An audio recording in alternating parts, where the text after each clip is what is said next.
Welcome to another edition of the BFNL Footy Show. Thanks to Ballarat McDonald's and Ballarat Toyota. My name's Yeendy, excited to be with you. As always, I'm here with another superstar behind the scenes at AFL Goldfields, Aaron Nunn. Thanks for joining us, mate. Thanks, Yeendy. Coming out of retirement, mate? Yeah, just filling in for Braids and Scotty. They're a bit tied up at the moment, mate, so happy to fill in. Well, I imagine Scotty will be feeling a little bit tired and from all the celebrations that he's had at Lake Windaroo this past weekend. Did have a big weekend on the weekend, but I'm sure he's a little bit tired, but he'll be up and about. He'll be right.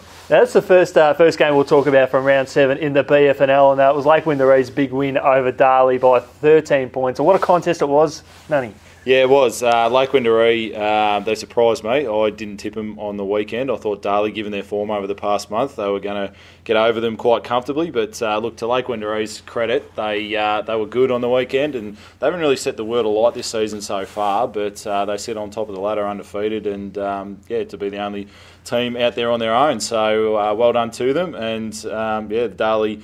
They won't be too worried about that defeat, I wouldn't have thought. They copped a pretty serious injury with Heath Scotland obviously doing his hamstring off the half-back flank, and from all reports it did have an effect on their drive out of the back line into attack. But look, take nothing away from Lake Windaroo. They're playing some good footy at the moment. Their midfielders are getting on top. It's great to see Lucas Anderson kicking goals too up forward, and they're doing really well. Yeah, it was a sensational performance by them, and basically Heath Scotland, who was best on ground at that point in the game, and obviously, it was very hard for Darley to sort of get that drive off half-back, which he had. It was more or less left up to Shane Page, and unfortunately couldn't do it on his own. But the Graham brothers were quite quiet as well, which was a bit of surprise by their standard as well. But that says more about the defence and the midfield of the way the Lakers played on the weekend. Yeah, definitely. And I don't think there's much between probably the top three sides in the competition at the moment. I think maybe Lake Windaroo, Darley and Bacchus Marsh might have separated themselves from the pack a little bit.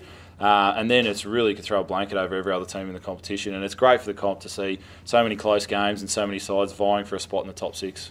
Speaking of another game that drew a lot of interest, Redan versus Sunbury, and there was, I believe, there was a 2007 Premiership reunion on the day here as well at City Oval, which was great. But unfortunately, there for the Lions of the Redan variety, they couldn't get the job done, and they were comprehensively beaten by Sunbury. Yeah, two clubs that have had a fantastic rivalry built up since Sunbury came into the competition in the late 90s, and the amount of times those two sides have come up against each other in grand finals, it was quite fitting for obviously Redan to have their 07 Premiership reunion here on the weekend. But look, Sunbury came to play, and I think they've got their season back on track now after a couple of shock losses early at the start of the season against Melton South and a couple others which I can't think of off the top of my head. But look, they'll be happy to get that win on the board and really get their season back on track. Well, I guess one of the teams you'd be thinking of is Darley, where Sunbury virtually led all day, and that probably says where the Lions Sunbury are at the moment anyway, because we look how well Darley have gone, but Sunbury, they've shown that they can compete with some of the better sides. Now they've finally got that one win under the belt. That's probably taken the monkey off the back of it. Yeah, definitely. And look, Redan's got their injury concerns. It'd be great if they had Oren Stevenson available every single week, but obviously being out with the hamstring injury, I mean, he's really only played a game and a quarter so far, so he hasn't had much input so far this season. But like having the likes of Lamb, Peace, these sort of guys back in their side, I think they would have expected to have been performing a little bit better than what they are at the moment.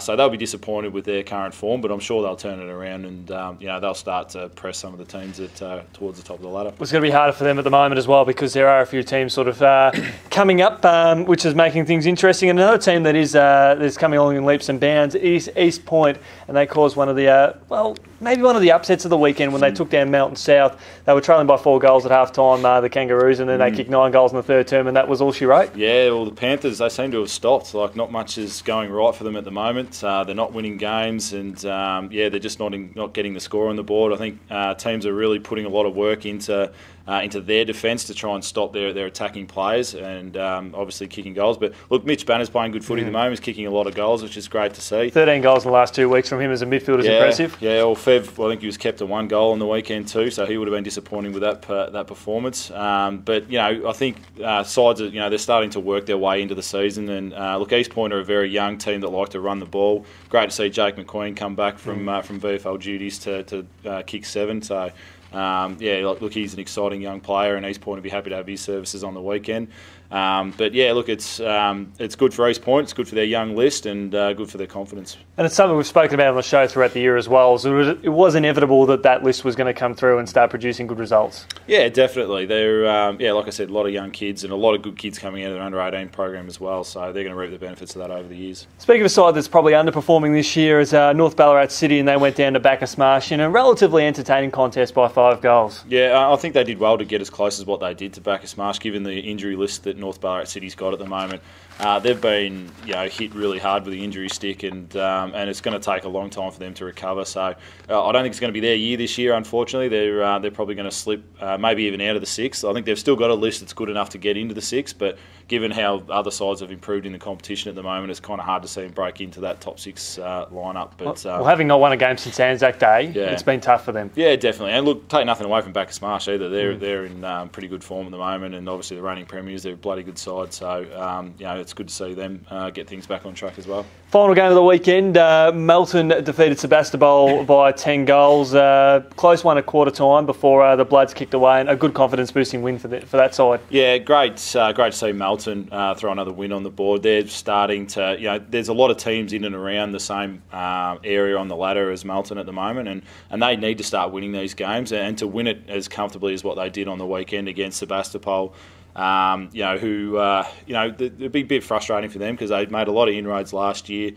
They did win 4 games last season. I think they were hoping to build on that and win 5, 6, maybe even push for a spot in the top 6 this year. But unfortunately, things just haven't gone right for them from the outset so far this season. But good to see young Connor Griffiths play a great game for Melton. He's a young up and coming superstar of the competition. He's a great kid. We've seen him come through the juniors and taking him away to Far North Queensland, that type of stuff. And it's good to see him playing some good footy for the Melton Bloods.